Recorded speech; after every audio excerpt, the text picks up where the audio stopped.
Hello students, welcome to Global Online. This is Ankita Sood. So MPSET 2024 paper one preparation के लिए previous year question series में आज students हम 2023 में पूछे गए कंप्लीट पेपर का सॉल्यूशन आपके साथ डिस्कस करने वाले हैं।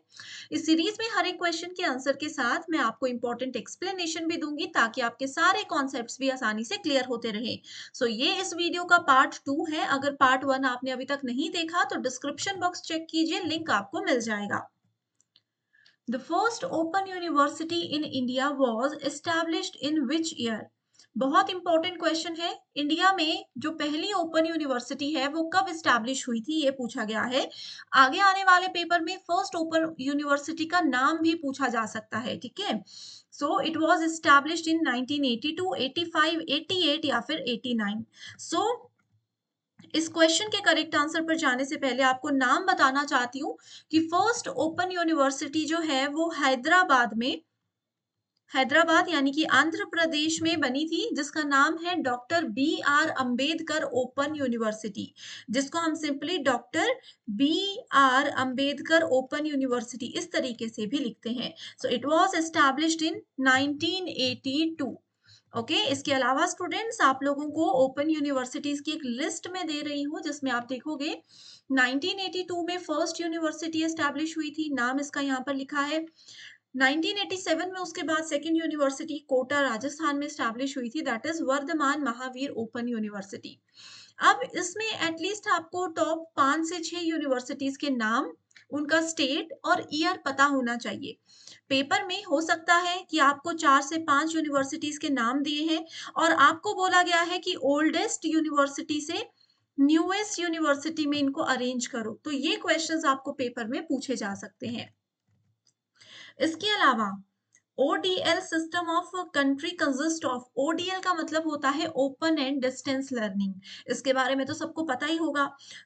ओपन सिस्टम जो है कंट्री में उसमें आता है पहला इग्नू, दूसरा है स्टेट ओपन यूनिवर्सिटीज जिसको SOU के नाम से जाना जाता है, अगला है institutions and universities offering education और तीसरा है correspondence course institutions that is CCI।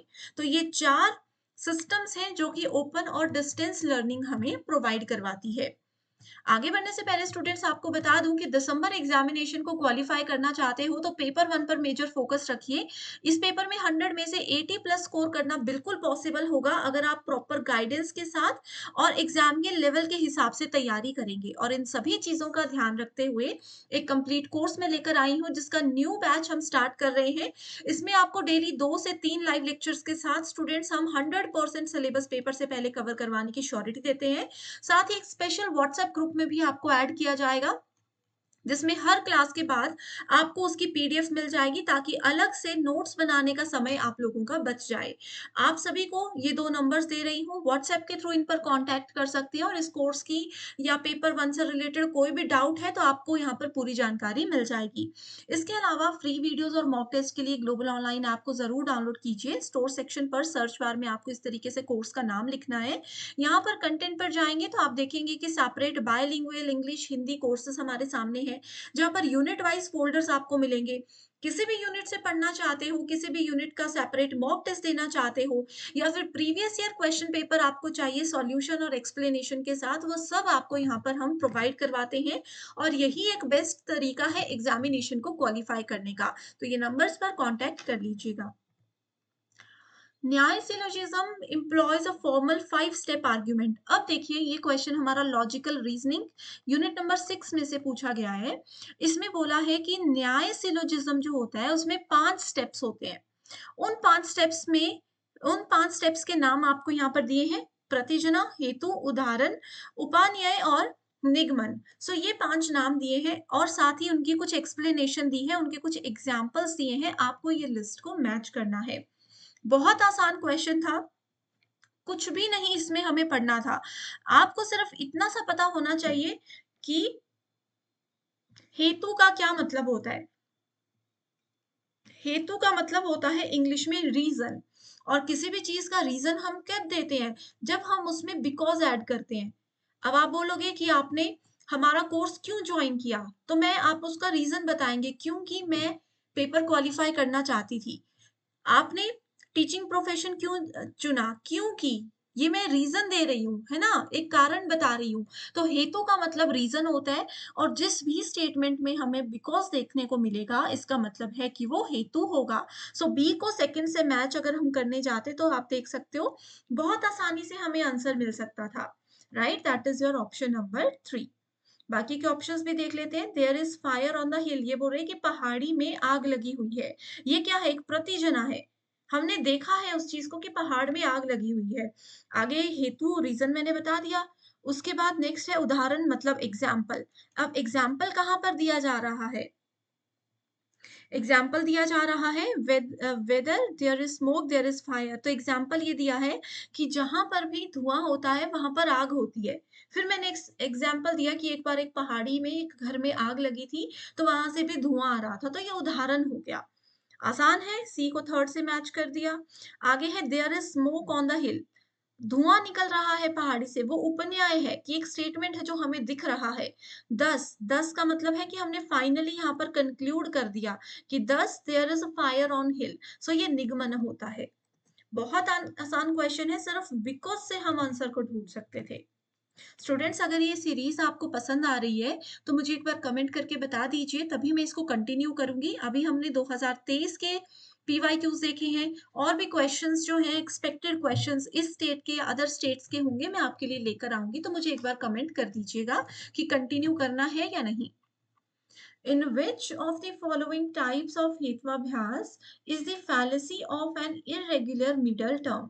सो ये भी हमारा लॉजिकल रीजनिंग का क्वेश्चन है और एक ऐसा क्वेश्चन है जो कि प्रीवियस ईयर बहुत बार पेपर में आया है। इसका करेक्ट आंसर है सत प्रतिपक्ष। ओके, सत प्रतिपक्ष, सॉरी। अब हेत्वाभ्यास क्या होता है? हेत्वाभ्यास बेसिकली फैलेसी होता है। फैलेसी का मतलब क्या है? डिफेक्ट है किसी स्टेटमेंट में, झूठ है। फैलेसी अभी हमने 2 दिन पहले ही पढ़ा था, है ना? फैलेसी का मतलब होता है एक एरर। किसी भी स्टेटमेंट में अगर कोई एरर आ जाता है, चाहे जानबूझकर किया है या गलती से हो गया है, उसको फैलेसी बोल सकते हैं और संस्कृत में उसको हेत्वाभ्यास बोलते हैं। ठीक है? It refers to a defect in an argument that cause it to be invalid। एक स्टेटमेंट मैंने बोल दी लेकिन उस स्टेटमेंट में मैंने कोई गलती कर दी, एरर कर दिया, तो वो स्टेटमेंट क्या हो जाएगी? इनवैलिड हो जाएगी। उस स्टेटमेंट के बेसिस पे हो सकता है कि हम गलत कंक्लूजन तक भी पहुंच जाएं। ठीक है? और basically there are 10 types of हेत्वाभ्यास। हेत्वाभ्यास कितने प्रकार के होते हैं? ये होते हैं 10 प्रकार के, जिसमें से सत प्रतिपक्ष जो है वो एक होता है। बाकी के जो 9 है वो ऑलरेडी हमने क्लासेस में पढ़े हैं। अगर आपने नहीं देखा है तो ग्लोबल ऑनलाइन ऐप को डाउनलोड कर लीजिए। ठीक है? ये ग्लोबल ऑनलाइन ऐप है। इस तरीके से प्ले स्टोर पर जाकर इसको डाउनलोड कीजिए। यूनिट नंबर 6 लॉजिकल रीजनिंग में जाकर के आपको ये सारे वीडियोस मिल जाएंगे। The first Indian satellite for serving the education sector is known as what? So India में पहला ऐसा सैटेलाइट जो कि एजुकेशनल कंटेंट प्रोवाइड करवाता था, जिसका नाम था एडुसेट। ठीक है? एडुसेट इसका नाम था। यहाँ पर ऑप्शन नंबर 3 में ये है। ठीक है? तो कंफ्यूज मत होना। एडुसेट का मतलब है एजुकेशनल सैटेलाइट। और ओके, ये फर्स्ट सैटेलाइट है for serving the education sector. इसको जी सेट 3 भी बोला जाता है। नाम याद रखना। लास्ट टाइम अगर एडू सेट बोला गया था, हो सकता है अगली बार सेम क्वेश्चन पूछा हो, बस ऑप्शन में आपको जी सेट 3 लिखा हो तो पता होना चाहिए। जियो सैटेलाइट 3। ठीक है?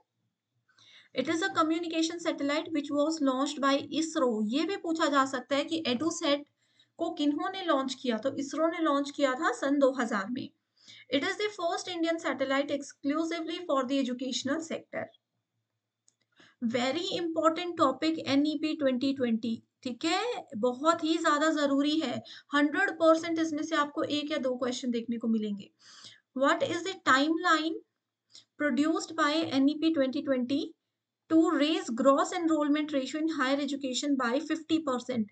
अब तो चलो पहले एक सवाल का जवाब मुझे देना है आपने कि ये जो एनईपी 2020 बोला है, इसमें एनईपी की फुल फॉर्म क्या होती है? पेपर में आएगा ही आएगा सवाल, तो जरूर इसका आंसर दो। आंसर आता है तो बहुत अच्छी बात है, नहीं आता है गूगल सर्च करो, फिर मुझे कमेंट करके बताओ। इससे क्या होगा? जब सर्च करके लिखोगे ना तो पेपर में खुद याद आ जाएगा और चीजें आसान हो जाएंगी। तो इसका टारगेट है 2035।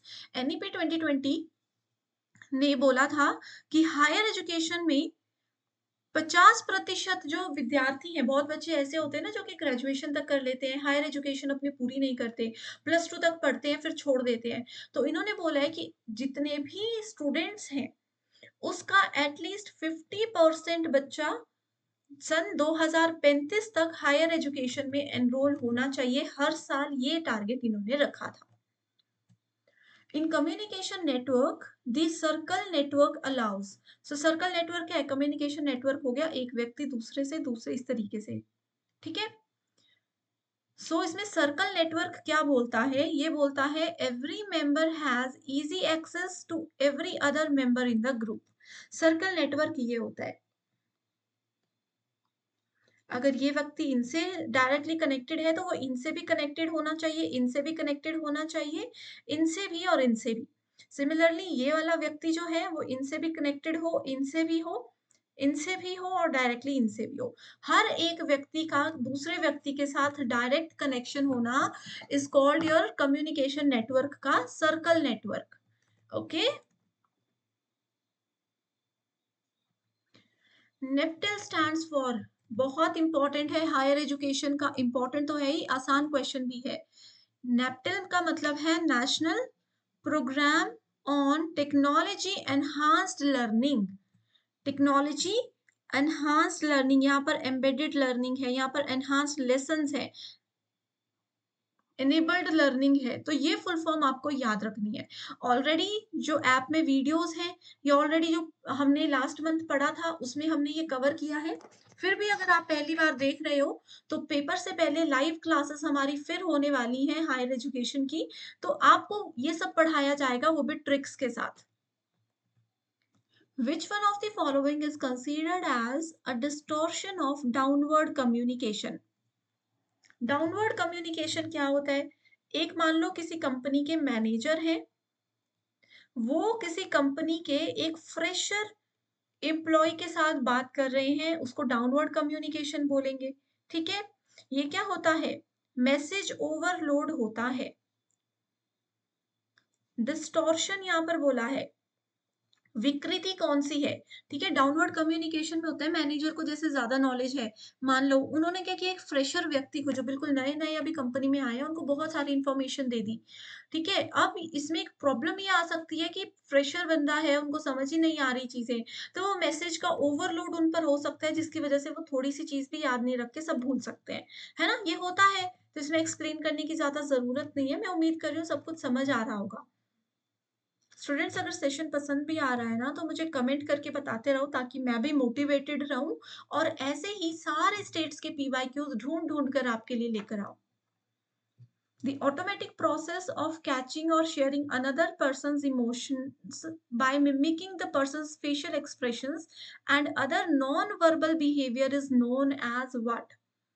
ये बोला है एक ऐसा प्रोसेस जिसमें कि हम किसी सामने वाले व्यक्ति के फेशियल एक्सप्रेशंस यानी कि मुंह के हाव भाव, उनके बोलने के तरीके से समझ आ रहे हैं कि क्या इमोशन है उनका, ठीक है, क्या वो फील कर रहे हैं। और या फिर नॉन वर्बल यानी कि इन्होंने वर्ड्स का यूज करके हमें नहीं बताया, हम उनकी भावनाएं वैसे उनके इशारों से, उनके फेशियल एक्सप्रेशन से, उनके मूड से समझ गए। तो इसको क्या बोला जाता है? इसको बोला जाता है इमोशनल कंटेजिन। इसको क्या बोला जाता है? Emotional contagion. याद रखना है, बहुत जरूरी है, ठीक है। ये इसी की डेफिनेशन है, it is the automatic process of catching और शेयरिंग अनदर पर्सन्स इमोशन, कि कैसे हम उनके चेहरे के हाव भाव, शारीरिक भाषा, बोलने का स्वर पता चल जाता है ना कि कौन थोड़ा सा इस समय पे दुखी है, कौन खुश है, तो उसको इमोशनल कॉन्टेजन बोला जाता है। Next question is in BHEL Bhopal, a special mechanism has been developed with an acronym MECOM. So it stands for what? So ये वाला क्वेश्चन इंपॉर्टेंट नहीं है, ये एमपी सेट में PYQ आया है, इसीलिए भोपाल से रिलेटेड है।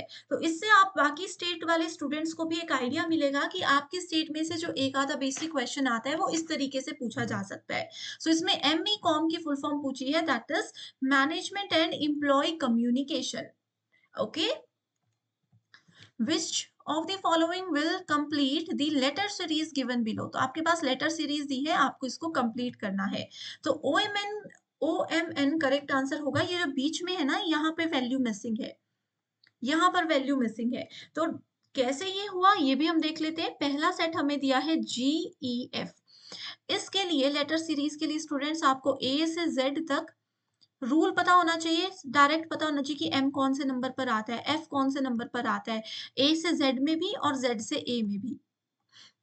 ठीक है, उल्टी लेटर सीरीज में क्या होता है, Z जो है वो नंबर 1 पर आता है, Y जो है वो 2 पर आता है। तो ये सब आपको याद करना पड़ेगा। अभी समय है, आप याद करते रहिए। ठीक है, ट्रिक्स मैंने ऑलरेडी बताई है, नहीं पता है, नहीं वो वीडियो देखी तो बता दो, मैं लिंक आपको दे दूंगी। सो देखो यहाँ पर क्या है, GEF पहली स्टेटमेंट है, KIJ दूसरी स्टेटमेंट है। सबसे पहला काम आपको ये करना है कि इनकी जो जो पोजीशन है वो हमें डिफाइन कर देनी है। ये हमने लिख दिया 7, 5, 6 इस तरीके से। अब इसके बीच में रिलेशनशिप देखिए क्या है, इसमें बीच वाला टर्म और इसमें बीच वाला टर्म, इन दोनों के बीच में रिलेशन है। देखो 5 और 9 प्लस 4 का रिलेशन है, इसकी तीसरी टर्म और इसकी तीसरी टर्म, समझ रहे हो। जैसे यहां पर मैं खुले में इसको लिख देती हूँ थोड़ा सा, KIJ बहुत आसान है। इन दोनों के बीच में 4 का डिफरेंस है, इन दोनों के बीच में 4 का डिफरेंस है, इन दोनों के बीच में 4 का डिफरेंस है। तो रूल तीनों में सेम है। तो इसी तरीके से 4 के डिफरेंस में हम अगर हम K के बाद 4 वैल्यूज को ऐड करते हैं तो O आ जाएगा। ठीक है, I के बाद 4 वैल्यूज को ऐड करते तो M आ जाएगा, J के बाद 4 वैल्यूज को ऐड करते तो N आ जाएगा। सो आंसर मिल गया OMN। बहुत आसान है। Inductive reasoning is based on what. So यहाँ पर इंडक्टिव रीजनिंग बोला है, इंडक्टिव रिसर्च नहीं बोला है। ठीक है, ये लॉजिकल रीजनिंग का ही क्वेश्चन है। सो इंडक्टिव रीजनिंग में डायरेक्ट आपको याद रखना है, ये होता है uniformity of nature.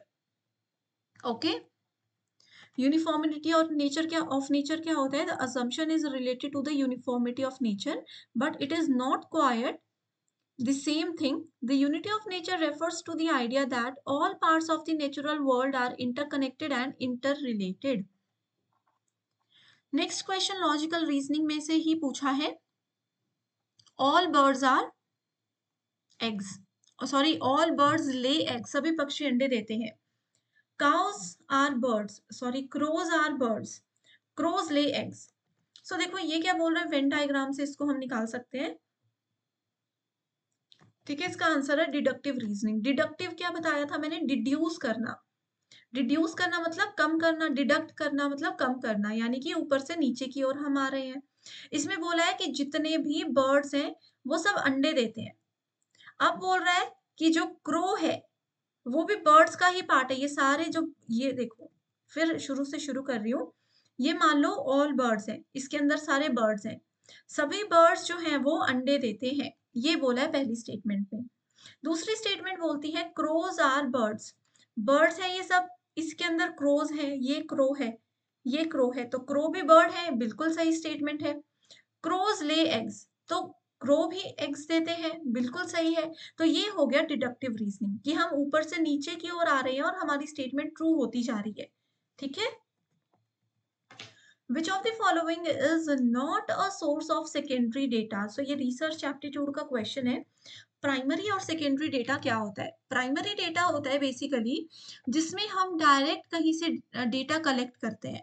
For example अगर मैं किसी से डायरेक्ट इंटरव्यू ले रही हूँ, किसी से डायरेक्टली क्वेश्चन आंसर पूछ रही हूँ, तो वो मैं खुद डेटा कलेक्ट कर रही हूँ। जैसे कि न्यूज़ रिपोर्टर्स होते हैं, वो खुद लोगों के बीच जाकर के डेटा कलेक्ट करते हैं। न्यूज़पेपर वाले क्या होते हैं, वो भी खुद न्यूज़ लेकर के इकट्ठी करते हैं, लोगों के बीच में जाते हैं, पब्लिक में जाते हैं। तो वो प्राइमरी डेटा है। सेकेंडरी डेटा क्या है, उसी न्यूज़पेपर को निकाल कर अगर मैं नोट्स बनाकर पढ़ा रही हूँ तो वो सेकेंडरी डेटा है कि ऑलरेडी डेटा अवेलेबल था, वहीं से मैंने निकाला है और डेटा और उसको मैं आगे यूज कर रही हूँ। ठीक है, सो देखो reports of committee and commission, जो बड़ी बड़ी कमेटीज हैं उसकी रिपोर्ट जो होती है वो प्राइमरी डेटा होती है क्योंकि वो डायरेक्ट पब्लिश होती है।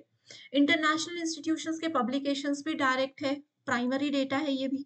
पब्लिकेशंस ऑफ रिसर्च इंस्टीट्यूशन ये भी प्राइमरी डेटा है। तो सेकेंडरी, ओके, नॉट बोला है, सॉरी यहाँ पर नॉट बोला है, सेकेंडरी कौन सा नहीं है। ठीक है, डायरेक्ट ओरल इंटरव्यू मैंने आपको बताया ना, अगर किसी व्यक्ति से मैं डायरेक्ट इंटरव्यू लेती हूँ तो वो प्राइमरी डेटा है।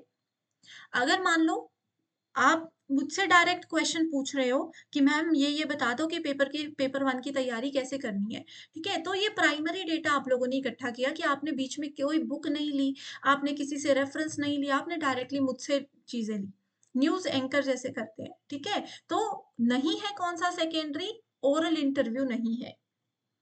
If data is classified as 0, 10, 10, 20, 20, 30, तो ये एक सीक्वेंस दिया है, 0 से 10, फिर बोला है 10 से 20, फिर बोला है 20 से 30। ये जो डेटा होता है इसको एक्सक्लूसिव मेथड बोलते हैं, ठीक है? अगर इसी चीज को ऐसा लिखा होता जैसे 40 से 30, 30 से 20, 20 से 10 और 10 से 0, ऐसे अगर दिया होता तो वो इंक्लूसिव होता, ठीक है?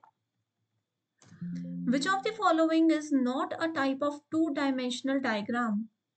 Not a type of two-dimensional diagram. अब स्क्वायर डायग्राम है, ठीक है? पाई डायग्राम क्या होता है? इस तरीके से होता है ना? रेक्टेंगुलर डायग्राम या हिस्टोग्राम। तो हिस्टोग्राम जो है वो टू डायमेंशनल नहीं होता है। बेसिकली हिस्टोग्राम में टू डायमेंशंस नहीं होते हैं। The value of median is determined graphically with the help of the graph known as what? So it is known as Ogive curve, Ogive curve या बोलते हैं इसको, या Ogive curve बोलते हैं। That is your cumulative frequency curve. ये भी research aptitude में ही हम पढ़ेंगे।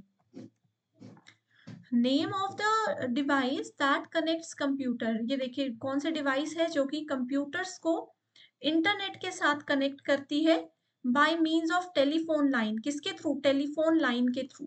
तो ये आपको पता होना चाहिए कि मॉडेम की बात की जा रही है। जब भी टेलीफोन लाइन के थ्रू, जो आपके घर में लैंडलाइन नंबर्स होते थे ना, ठीक है, उनके थ्रू जब कनेक्शन दिया जाता है इंटरनेट का, ठीक है, सो उसको हम मॉडेम के थ्रू ही कनेक्ट कर पाते हैं।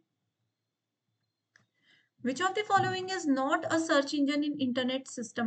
Not पूछा है, इस पर ध्यान देना है, ठीक है? सर्च इंजन कौन सा नहीं है? अपोलो नहीं है। गूगल भी सर्च इंजन है, याहू भी है, डॉगपाइल भी है। सो सर्च इंजन क्या होते हैं, वेब ब्राउजर्स क्या होते हैं, ये सब हमने ऑलरेडी पढ़ा भी है, आगे भी हम लाइव क्लासेस में पढ़ते रहेंगे, ठीक है? What rank does India hold globally with respect to net gain in average annual forest area between 2010 to 20? तो इसका करेक्ट आंसर है थर्ड। रैंक पूछा है इंडिया का 2010 से 20 के बीच में। अब अपडेटेड डेटा के हिसाब से 2020 और 30 का डेटा पूछा जा सकता है। As per the Central Electricity Authority, the combined share of solar and wind energy, solar energy और wind energy का जो combined share है, total projected optimal mix of installed capacity for 2029 से 30 के बीच, ये है 60 पॉइंट, ये कॉमा नहीं होगा, ये पॉइंट है, ठीक है, 60.41%। Next question is also very very important, ठीक है? सो इस क्वेश्चन में बोला है consider the following statements regarding sustainable development goals. Unit number 9 का क्वेश्चन है। मैं बता चुकी हूँ कि एसडीजी और एमडीजी चैप्टर 1 में है, जो कि बहुत इंपॉर्टेंट है, ठीक है? इसमें बोल रहे हैं कि it has 20 goals and 180 targets. No, sustainable development में 20 गोल्स नहीं होते हैं। कितने होते हैं? ये होमवर्क के लिए दे रही हूँ क्वेश्चन। बताओ एसडीजी सस्टेनेबल डेवलपमेंट गोल, सतत विकास के लक्ष्यों में कितने गोल्स होते हैं? गोल्स भी याद होने चाहिए, टोटल नंबर ऑफ गोल्स भी पता होना चाहिए आपको, टारगेट्स भी पता होना चाहिए, उसके सीक्वेंस भी आपको पता होना चाहिए, ठीक है? तो ये वाली स्टेटमेंट तो गलत है। Second hit was adopted in New York in सितंबर 2015, बिल्कुल सही, ठीक है? सितंबर 2015 में इसको अडॉप्ट किया गया था और 15 साल का ही टारगेट इसमें दिया है, यानी कि सन 2030 तक सस्टेनेबल डेवलपमेंट गोल्स के, इसके गोल जितने भी है, उद्देश्य जितने भी हैं, उनको हमें पूरा करना है। तो सेकंड स्टेटमेंट सही है, पहली गलत है, तो ये आ गया हमारा correct Uttar. Which of the following is not covered under Environment Protection Act 1986? So environment protection act के अंदर कौन सी चीजें नहीं आती? देखो मैक्सिमम क्वेश्चंस नॉट में पूछे गए थे इस पेपर में। ये वाला पेपर जो है ना, ये एमपी सेट का है 2030 का। सो कोस्टल रेगुलेशन जोन इसमें नहीं आता, ठीक है? बाकी सब आते पेपर में। अब अगली बार पूछा जा सकता है कि which of the following are covered under environment protection act. तो ये 3 नाम आपको याद रखने हैं। Consider the following regarding convention on biological diversity. So convention on biological diversity में बोला है कि ये 19 दिसंबर 1993 से एस्टैब्लिश होना स्टार्ट हुआ था। बिल्कुल सही है, काम में आना शुरू हो गया था, सही है। It is one of the parties India is one of the parties to the convention. Obviously India part है, इसीलिए हमसे ये पेपर में पूछा जा रहा है ना? तो ये भी सही है। सो ऑप्शन 1 और 2 यहाँ पर सही है। इसके अलावा 3 ऑप्शंस वाला पार्ट क्वेश्चन कहीं भी नहीं है, तो हमें आंसर मिल चुका है, that is option number 1। So I hope students यहाँ तक के आपके सारे कॉन्सेप्ट्स भी क्लियर हो चुके होंगे। ये सेशन बहुत ज़्यादा इम्पोर्टेंट है सभी के लिए। So as it is questions भी पेपर में आ सकते हैं, थोड़े घुमा फिरा कर भी आ सकते हैं, तो आपको एक आइडिया प्री वाई क्यू से मिलेगा, एक्सपेक्टेड क्वेश्चन से ये मिला होगा कि क्या क्या चीज़ें आपके लिए ज़रूरी हैं। So thank you so much everyone and I wish you all the very best.